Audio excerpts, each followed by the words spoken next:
I'm Emily. And I'm Hannah. We are best friends and dietitians. We have a goal of challenging nutrition misinformation and fitness trends with an evidence-based approach.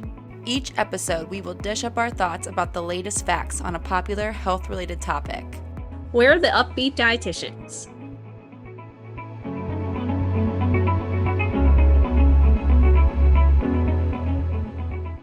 Hello, everybody. Welcome back to a brand spanking new episode of the Up-Beet Dietitians podcast. Hello, everyone. We are so excited to chat with you guys again. Today, we're going to be talking about all things meal prepping and meal planning. We've dabbled in this a little bit before, but we're going to really hone in on kind of like, can you incorporate these into an intuitive eating lifestyle that doesn't turn into a domino effect into some disordered eating or any obsessions there. It'll be a fun one. Not anything too wild, but I feel like meal prepping can be kind of intimidating. For sure. So we're going to talk about it a little bit more. So let's just start off with like, what is meal prepping / what is meal planning? And this is a very vague statement. And in the world of dietetics, that's just kind of where we live in that fun gray space of unknown. Like, it depends. That should be our, what was it? Good vibes and diversity. And then it depends. Let's just change it. It depends. I know. I always tell patients and clients, I'm like, I know you're going to hate this answer, but it depends. And they're like, rah, they groan. Yeah. I say it probably every day to every patient, at least once. Yeah. Or like, no, it's not. You don't have to be extreme, or that's always when. But anywho, let's not. We're already derailed. But I'm sure, like, when you hear meal prepping right now, I want you to think about like, what do you imagine when you hear the word or the phrase meal prep? What do you imagine? Like, what would the old version of you imagine? I guess I'll ask you that. The old version of me, given our history of being two Tay enthusiasts. If you don't know who Tay is, she is a Purdue alum, but you probably, if you do know her, you know her more from her social media presence. Are we going to call her an influencer? Oh, for sure. Yeah. She has a degree in dietetics, but never became a dietitian. Yeah. And she has like a clothing line, athletic wear line now. Yes. But she was really into bodybuilding. And if I heard meal prep, like I would where would we even watch those? Because I don't think I watched her YouTube that often, but I knew what she was. Maybe I did watch her YouTube. I watched her YouTube, and I don't watch many like influencers on YouTube. So we were hardcore fans. We've been there before the proposal. Literally, that's kind of crazy to think about. We know too much about her life. But I would imagine the Tupperwares of prepped food, and I imagine them like, I would never do this, but remember when they'd bring like food on vacation and their coolers? Yes. And like they would they would package protein powders like into Ziploc baggies. Yeah. And they'd measure them out and everything. Yeah. And we're saying we're including Steve, her husband, in there too. Yes. They've been together since we've been following. Yes. Oh yeah. And we were there when her sister Chloe was there. I would see Chloe at the gym all the time. At Purdue. At Purdue. At Purdue, yeah. Bobby actually had a class with her, I think. Oh, yeah. Yeah. So we're quite close. This is so irrelevant to anyone listening to this who has no idea who they are. This is way too niche, but if anyone so niche. Knows, I feel like a lot of Purdues would recognize her name, but I mean, I feel like if I like go, like on Instagram, you go to someone's page, you can see who of your like friends follows them. A ton of people that we know follow her. Yeah. But it's kind of wild to think that I never had a conversation with any of them, but we were in the vicinity. Yeah. It's pretty crazy. Crazy stuff. So anyway, meal prepping. Yeah, that's what I picture too. When I always talk to patients and clients about meal planning and prepping, I always say, I know you probably envision like big old bodybuilders with just gobs of muscle, spending all day Sunday making their chicken, broccoli, and rice. And that is one version of meal prep. And if that works for you, it really does. That's great. But that's not for everybody. And we'll kind of go over why it can be kind of harmful to do it that way, and why you maybe feel like if you have tried to do it the way that you've envisioned it should be done, air quotes on the should, it's felt like it hasn't worked for you. But there is a version of meal planning and prepping that does work for you. I can describe this later, but I always talk about it as like a spectrum. Like there is the far end of the bodybuilders and their chicken, broccoli, and rice, but also like someone who just simply gets groceries, and like that's their version of like their planning and prep for the week. And that's okay too. Yeah. It doesn't have to be wild, but that's a spoiler alert. So let's talk about exactly like how it can feel really restrictive and potentially lead to some not super healthy behaviors. So it can, first and foremost, like just meal prepping in general can set really unrealistic expectations. So if like you feel really overwhelmed and stressed out, just like thinking about meal prepping, and then you start to do, and you're like, oh my gosh, I need to make all of my lunches for the next 4 to 5 days. I'm going to have my chicken, rice, and broccoli, because we're just really honing in on that meal. That's there's nothing wrong with that meal. It can taste very good, but that's what we think of. You can also maybe like expect yourself to cook every single night. You're like, I'm going to cook 7 days a week this week. Little do you know that like maybe you're going to have a really late night shift one night and you won't have the energy, or you do know that you go in knowing that, but you're gonna be like, oh, I'm still gonna cook. Like stuff like that, where you're not necessarily giving yourself grace on those days. You might not allow yourself to eat out if you like really get into meal prepping and you're like committing, you're like, no more eating out. We're gonna start saving money and I'm only gonna eat things that I cook. As we talk about, and like eating out plays a huge component in like your social life and trying different cuisines, and also like when you are tired and don't want to do anything, it can be a great option for convenience that standpoint as well, in time. Where you don't have to spend like 45 minutes cooking, it's ready in 10 minutes or 20 minutes. And then something else with the unrealistic expectations meal prepping can set is like expecting yourself to have a taste for everything you planned out. I feel like this can be kind of tricky because like you don't know how you're feeling in 4 days. But if you're planning out for it, or if, especially like, I can say this because I grew up this way, where like I can eat the same thing for lunch for 6 months straight and I will be okay. I feel like there's something missing in my head that allows me that allows me to do that, to be okay with that. Yeah, something's not right up there. But expecting yourself to be able to like eat your 5 chicken, rice, and broccoli meals, if like you've never done that before, might not be the most realistic. Yeah. I want to kind of back up for a second and specify the difference between like meal planning and meal prepping, because I feel like they often get used interchangeably. And I know it might sound so obvious, but of course, like the meal planning is like planning out what your meals are going to be. That's step one. So like figuring out, and again, it's a spectrum. We'll talk about it later too, but like whatever degree of meal planning you do, picking out whatever meals you got to pick out, that has to happen before you first go to the grocery store, is actually step 2. So it kind of goes meal planning, shopping, and then meal prepping is like once you actually have the food to prep.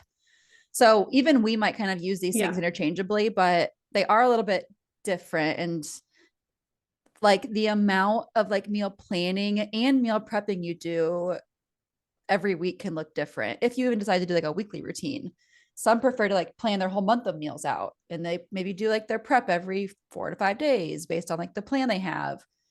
That I guess does go back to the whole spectrum thing, where like your version's going to look different. But I think if you are trying to like maybe like start from scratch, figure out like kind of your best version of all this, I would think about the planning and the prepping piece pieces separately to kind of figure out like which parts of each of those is going to work best for you. Does that kind of make sense? Yeah, it definitely does. And I think that's a good clarification to make, because like it's in the name, but it is good to like differentiate. Like the plan comes first. And then Yeah. there's the action of attaining the food, and then the prep, which and like there's a lot that can happen in both of them. Exactly. Like all of these steps look different for you versus like me. And also like even like or not day to day, but like week to week, it'll look different too for most people. Let's talk about our next point of how the meal prepping can feel restrictive. So Emily went over a few great examples of like just creating those unrealistic expectations. But of course, I think time is one that I hear a lot. They're like, I just don't have the time of day to meal prep, which if you're thinking about the scenario of all day Sunday, making all your meals for the week, of course, you probably don't have time for that. That's a crazy amount of time you have to spend to do all that. So again, if you are kind of starting from scratch, if this episode's inspiring you to reevaluate your meal planning and prepping routine, I would ask yourself first, like, how much time do you have? If it's 10 minutes for like the actual prep, like you have 10 minutes, that's totally fine. I think it's again being realistic with yourself and just thinking like, what could I actually do in those 10 minutes that would still be helping me? Like the whole point of this is to actually alleviate future stress, not make your life more stressful. So if just the thought of all day Sunday is adding just gobs of stress to your life, that's not helpful. The reason why those gym bros who do spend all day Sunday doing it is because likely it is helping them alleviate the future stress of like deciding their meals later in the week. That could work for them. Now, there's definitely a lot of cases probably where it is disordered eating and they just don't know it. But I'm sure there's cases too where that truly is like their perfect version, and that's okay. Oh, yes. Did Bring you it know on. it is, I think, a National Men's Mental Health Awareness Month? Oh, I did not know that. I found this out recently. I stumbled upon it in a way that was not a good way to stumble upon it, because it was being utilized as a weapon against women's mental health. But no, that's a whole thing. I know. But I feel like this is good to note. So happy National Men's Mental Health Awareness Month, as we bring up the gym bros who are stuck and also a victim of the patriarchy and feel like they need to be as big and swole. I've also never used the word swole. You I have don't been think like really expanding your vocabulary lately. I don't know in where not this the is ways we coming. want. It's really much like the Gen Z words that I feel like you're pulling out, or like the really old millennial words. You've pulled some of those out too. I'm going all over the spectrum. Yeah. I'm showing my age, I guess. I don't But know if like it's a which good thing. one? Like, are you an old millennial or like a little Gen Z? I don't know. I don't know I either. don't know. But yes, I second that. We actually have an Yes. episode coming out not till July, but it's all about bigorexia, which is exactly that, like that desire to a fault to like get as big as possible. So stay tuned for that one in July with a really great That'll be guest. exciting. But yeah, I think the time is the biggest thing. Time is a resource that just like doesn't get factored in enough whenever like it comes to nutrition, especially. It takes time But to like do all this planning and prep, but again, the whole point is to alleviate future stress. So I think it is important to like find a version of this that works for you instead of just neglecting it. And then you end up just eating whatever. And it's stressful to not know what you're going to eat all week. But it shouldn't be to the degree that is just like taking a whole day away from you and your family or whatever else you like to do. It's again supposed to be a helpful thing. I feel like the last point about how meal prepping can feel really restrictive is something we've been talking about constantly already, is like the Tupperware cage and like the Tupperware trap. The Tupperware trap. I love that. I'm totally going to use that from now on. Yes. But like only imagining like your chicken, rice, and veggies in your little Tupperwares piled up in your fridge across, and that's all you're gonna eat. Like it's does not have to be that way. It can be some like a little bowl of like washed berries, or like a little container of your washed and chopped vegetables for the week that you're going to use later, or maybe like the proteins, like you cooked a couple chicken breasts for the week, or you cooked some rice in bulk and you're good then. That's actually something I should do. I like cook rice only like the amount I need, and I'm like sick of it. This is a public service announcement for me.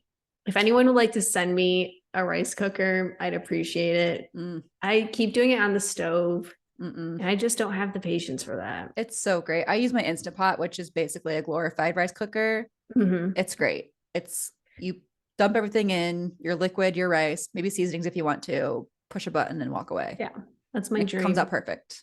I have to like watch it and time it. I'd recommend an Instant Pot. I really like mine. I use it for a lot of stuff. I know. I'm just too cheap. Yeah. I'm like hoping that it'll magically get gifted to me. I'm manifesting this. It's almost your birthday. I think it could happen. Yeah, that's true.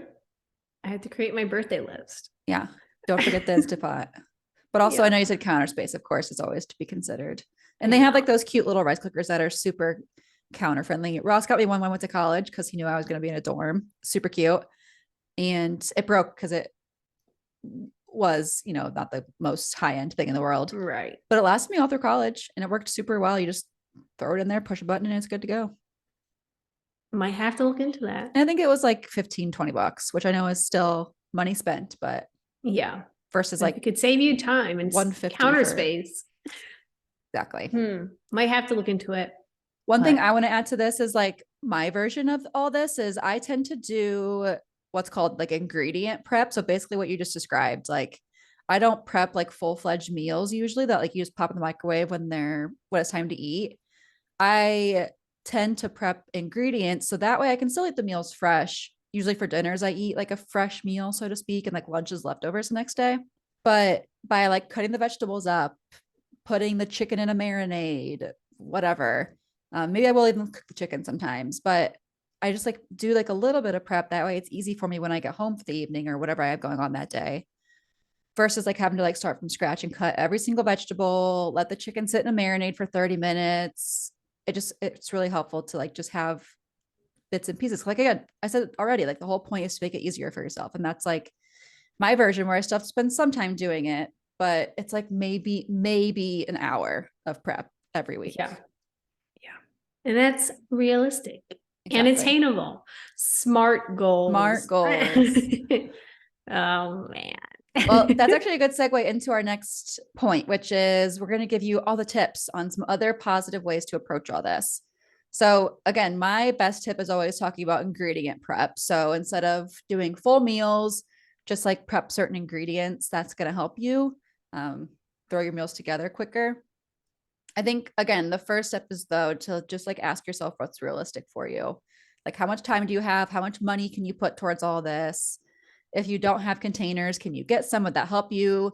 Would it help you to get an Instant Pot? Like, can you budget that out? Would that be like an actual helpful tool for you? If so, that's great. Because there are some kitchen gadgets that really can be helpful. Like a crock pot, for example, is kind of the cliche one, which actually is very helpful. Instant Pot, same thing.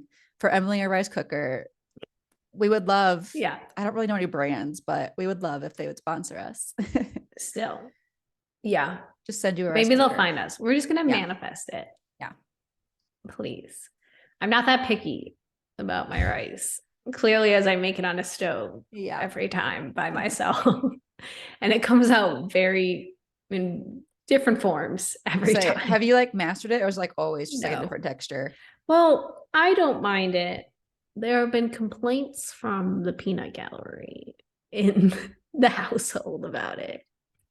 Apparently, I'm much better at making quinoa than rice, even though I treat them essentially the same, except for I wash the rice. So I feel like that plays a part in it. Yeah. I don't know if this is sacrilegious for you at all, but do you ever do like the minute rice, like the microwaved rice? So budget tip for me, I get my rice from my parents. They buy the like Costco huge bag and I literally just bring my little plastic container home and fill it up there. That's great. So I don't spend money on any rice. I probably would. I like the little ones, but I already have a A dealer, a Yeah, rice dealer. dealer. That's so funny. Well, that's actually a really good tip generally though. Like if it again makes sense for your budget, convenience things like minute rice, Yeah. or have you ever heard of the brand Dozen Cousins? No. They Are would there 12 be cousins? no, it's like just like these little bags. It's kind of like the minute rice, but it's beans. So like they're like flavored Oh, like Cuban I love beans. those. There's a, what it's the like red lentil and like something soup. The Yeah. packets from Costco, I would die for those. Yeah. It's You kind of just like throw it in a similar vibes. microwave in Exactly. like a minute, and there's my protein. I'm done. Yeah, exactly. So like if those things work for you, of course, like it's not as cheap as buying just lentils because they're super cheap, but it takes a minute versus like lentils take forever to cook. Oh, So again, like whatever version works for you, that's great. We're not shaming lentils in like their purest form. That's fine too. But yeah, there's also way easier options if that would just work better. yeah. And then I feel like I also talked about this a little bit, not even from a meal prep standpoint, just from like an assistance and food standpoint. You don't have to do all of this on your own with the meal prep. Hopefully, you're not, unless you live by yourself. But then if you have the money for it, maybe you can like order like a meal delivery service. But if you have the money for it, Yeah. and you don't want to like buy any of it already. And also a lot of it's already prepped for you. So I don't know how much of the meal prep there is in that, but you still have to cook it. But like if you live with like a family member or you have a partner or roommate and you're getting like really overwhelmed or stressed, it's okay to like divvy up responsibilities. Something Bobby and I do, and we're still working on it because I don't love cooking or cleaning, is normally we try to split it 50-50 depending on the week with like cooking and then someone cleans the other while the other person Yeah. cooks. But all work is that's like the perfect world example. Does that always happen? No, because I don't always like doing dishes, but that is my honest truth. And I'm sure there's someone else out there who also doesn't like doing that. I would clean toilets before doing the dishes. I hate doing the dishes. Yeah. I mean, I do them. So we have to like get them done, but I hate Yeah. it every time. And like eat some off of something. You Yeah, can't exactly. just like let them that pile Exactly. up. Yeah. Yeah. I've talked before about how our situation's a little different because of just the schedules that we have, but I tend to do most of like the plating and prep. But if it's a day that I am in the office, Ross sometimes will have like dinner that he'll cook. It just depends. And that's part of this too. Like if you have a routine where it's very consistent, you totally can like split those roles and stick to it for the most part, but it's okay too if it's ebbing and Yeah. flowing. I think as long as there's like a mutual understanding there. Yes. Yes. It's it's tough to navigate when you first cohabitate with someone. I know. It's weird. Yeah. And also you're like being an adult Yeah. and taking care of yourself while Like you have to like also feed yourself like making 3 rent. times a day. It's like I know. they don't tell you that. I mean, they do. You know that rationally, but actually taking action on it's very tough. Yeah. Hmm. A wild world we live in. Yeah. Yeah.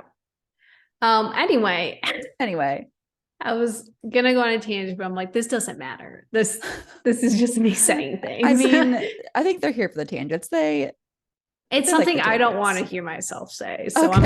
I'm gonna save you guys Thanks. the time. I think what I honestly find like the most helpful is like making a plan. That's like the best way to approach meal prepping for myself. And it doesn't need to be like planning out every single meal and snack and thing you're going to eat, what time and Oh, when yes. on every single day. It I can want to just be say like this. a couple action steps, like maybe like you're going to challenge yourself to clean the celery or like clean the carrots like when you first get them. It doesn't need to be all the vegetables. Or like if you like to snack on like apples, it'll be like rinse off the apples and like cut an apple or two if you want to get wild. Like finding a couple steps that are within your reach for where you're at right now will not only make you feel more like, yes, I accomplished this, I can do this, but it's much more realistic than like, I'm going to cook all of my carbs, whether it's like my rice or my pot. I've never heard of anyone cooking pasta ahead of time. I just thought that. I'm like, Yeah, I feel like it's usually just like it's quicker. It's like 10 minutes for most yeah, pastas, I feel like, versus rice can take forever if you are doing it yeah, like on the stove, especially. yeah. Or like you just decide to like tackle all these different things. That might not be the most realistic if you weren't doing that before or anything close to that. So like make a couple steps that you feel like will challenge you enough that you'll feel a little bit stressed, a little bit good stressed. But not enough that it will turn into bad stress and overwhelming and be like, why did I do this? Screw Yeah. Hannah and Emily. They told me to start meal prepping. We are not telling you to start meal prepping. We're telling you there are ways that I feel like this is also a spoiler to our next part. There are ways to incorporate it without being obsessive. And diety. Yeah. Yeah. Before we get into that, I want to add my point on this. And you basically already said it, but I have to get my take, of course. That's what a podcast is, right? Yeah. So I tend to like plan out like mostly just dinners for the week, although it is a little different for me because I plan different recipes for my membership.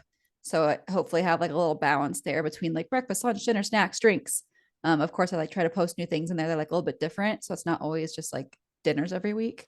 But aside from that, I typically tend to plan out mostly dinners. Like I said, I do lunch as leftovers the next day. And then for me, like breakfast just kind of always works out somehow. I don't know. I like always have it somehow works out. I don't plan breakfast usually. Mm-hmm. I almost always just have stuff for breakfast. And I'm not like Emily. I cannot just like plan to have avocado toast for 6 months. Like I need to have a different breakfast every day usually. So I don't really know how I've made it work out. I think just like having a stocked pantry, which is definitely a privilege. Like I've got oatmeal, I've got cereal, I've got bagels, I've got protein powder if I'm like really in a crunch. For I got like frozen fruit for smoothies. So definitely a privilege there. But if you can just like have things available too, which even goes for lunch and dinner, like I almost always have like some kind of frozen veggies in the freezer, like a frozen Trader Joe's meal, Yes. because like we've kind of probably already said a little bit, your plan won't always include like homemade meals, and that's okay. Like you could literally plan like your version of meal planning could be pizza every Friday. And like that still counts as like part of the That meal was plan. planned. You were prepping for that. Exactly. Exactly. So I think Emily kind of already said it, but it's okay if it's not you planning out breakfast, lunch, dinner, snacks, drinks. Like it can just be whatever meal. What I always tell people is to like identify which meal you really struggle with the most. And I feel like it usually is dinner if you're feeding more than just yourself, because you have like an expectation there to like make a more elaborate meal. Mm-hmm. But like again, like for me for breakfast, I can just kind of throw whatever together because I'm usually just feeding myself for breakfast. Yeah. So yeah, all that to say that it's okay to just like pick just dinners and focus on that and kind of like let the others fall into place if that works for you. Usually a Yeah. little bit easier if you are a family of like one, two, or maybe even like three versus like a big family. Like my parents could probably not get away with that because there's a million kids there, but it works for the two of us here. Yeah. Yeah. I know your situation, Yeah. your environment. Let's talk about where meal prepping comes in when it comes to an intuitive eating slash like non-diety approach. And we've kind of alluded to this all throughout is like it comes down to like your intentions behind it. So like the first thing to note is like, are you doing it because you feel like you have to do it and it's just like you're subconsciously doing it every week and that you don't want to like think about your food choices? If so, that's not really intuitive. You're kind of just going through like a cycle of external sources of like what to make your food decisions on. So like let's just bring in our good old friend chicken, eggs, Broccoli and chicken, rice. eggs, chicken. Oh, eggs made their way in there. Or we can go Chicken. Tay route and do chicken, sweet potato, and peanut butter powder. I was literally about to bring up her peanut, which is the actually really Fatouine. good. I was gonna say that one was really good. It's really good. She was onto something. Also, whenever she adds pudding powders to things, that was onto something. I do that now. Like I add to smoothies. I do like protein. I do like a protein shake with pudding mix, like a protein pudding. Yeah. That's really good. Yeah. She might have always had the greatest intentions due to her history, but and the environment she was in. Yeah. But she came out with some good stuff that this is a segue, of course, but like it just goes to show that intuitive eating is not just like abandoning like all nutrition education and like meal planning and prepping, or like maybe some kind of like diet culture-esque like meal and snack ideas like the protein pudding. There are plenty of diet culture-y people recommending that as like a weight loss food, for example. But like I love it. I make it quite a bit, but I'm not eating it as like a weight loss food. I'm just like eating it because it tastes good. It is high in protein, so it's very filling. I like to add a little gentle nutrition and like add some strawberries on top or whatever. I was gonna say that part where like just because like it has more protein in it or like it has fruits or vegetables does not mean that it's diet culture ridden. It doesn't own everything. Diet culture does not own foods. Diet culture doesn't own our protein or our fruits or vegetables. Yeah. And you're going to feel good eating those. And your meal planning and prepping hopefully does include those things. So you do feel good. Yeah. Like intuitive eating, when tying it into meal planning, is not going to be like you planning to eat pizza every single day of the week. That would feel terrible. It means you can totally include pizza, but it likely won't mean that you're having it every day. And it also means giving yourself the permission and freedom to like stray from it as well. Like, if you have I always give this example for some reason, but like if you have a chili planned for Tuesday, but come Tuesday, either you're exhausted and don't want to make chili, or it just doesn't sound good, like you can stray from that, and that's totally fine. Yeah. I think you already talked about like this, like how like it sounds like we're taking away almost like structure to people's lives that they felt like, or like control that they had over their life, but like it can help you like build trust with your body again. And like just thinking about like you don't have to think about like, oh my gosh, what is if you're like really, really, really, really deep into it, like how many grams of protein do I need at every meal? Like really into that mindset. It doesn't have to be that deep, but it is okay to like think about like I need protein. Right. I would like protein, or I'd feel better, or I know myself better. I feel better if I had a protein source. Exactly. At these meals. Like it's a lot of like just making you think a little bit more about your food decisions, which like probably sounds like we don't want you to do that because like we often talk about like the obsession around food, but it's more of like going to the basis of like what can I eat throughout the week, or like what are some options I can make or like prep for myself that will either like help me feel satisfied or like crave or like honor a craving that I might have, or even like give me that easy convenience piece, but still feed me. There's like a lot that goes into it. There's a lot that goes into it, but at the same time, there's like net that goes into it. Or like it doesn't need to be all these different things you're thinking about. Yeah. I feel like speaking of diet culture, like it really has co-opted like meal planning and prepping, but like we've been doing this forever. It's just like how you think of it now is probably different because diet culture has painted that picture likely of what we described at the very beginning of gym bros and the black Tupperware with the plastic lids and chicken, broccoli, and rice. But people who have been feeding themselves forever have been doing some amount of some degree of meal planning and prepping and shopping. But yeah, like Emily said a little bit earlier, like if the planning and prepping is making it so you're kind of like on autopilot and it kind of makes it so you don't have to think about how food is affecting you, that's not very intuitive. Sort of like how like if you're just picking foods based on like a calorie amount. Like that's not intuitive. Like you're using external sources to determine like how much you're eating versus like actually asking yourself like what's going to sound good, what'll satisfy me, what does like a balanced plate for me look like? Like those would actually be getting better in touch with like your internal cues and everything.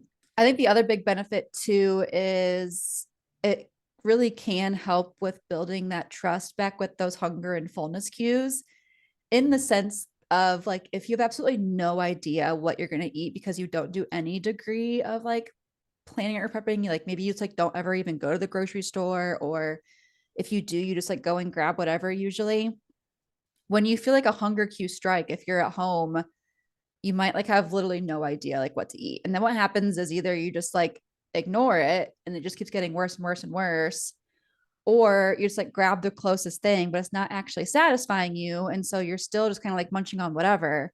But if you kind of have a little bit of structure, a little bit of idea of like what you've got available, it'll make it easier to honor that hunger when it comes, because you'll know what you have to choose from.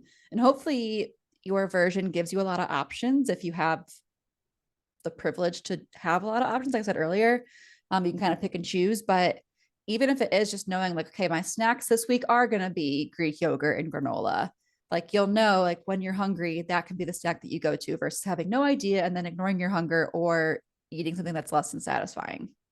Yeah. So our final tips on how to meal prep as an intuitive eater.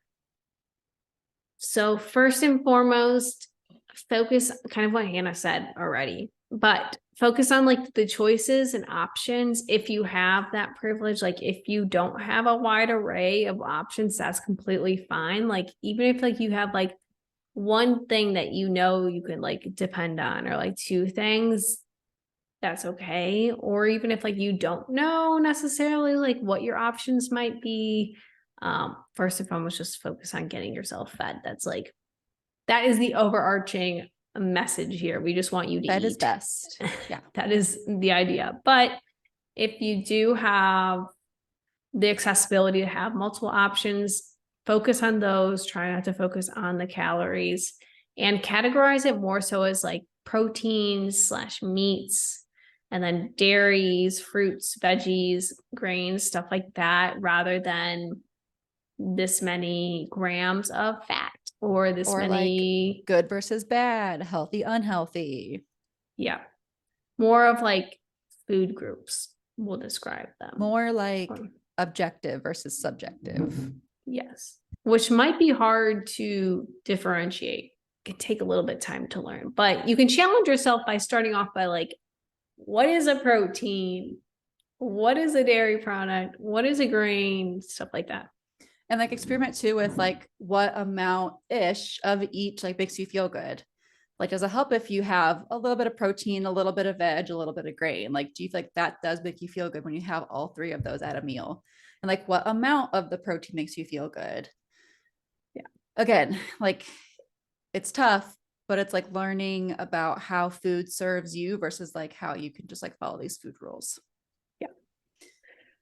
Next tip is to, of course, I've already said this a little bit too, but use leftovers. This is what I usually do is I plan dinners, cook dinners most nights, and then we have leftovers for lunch the next day.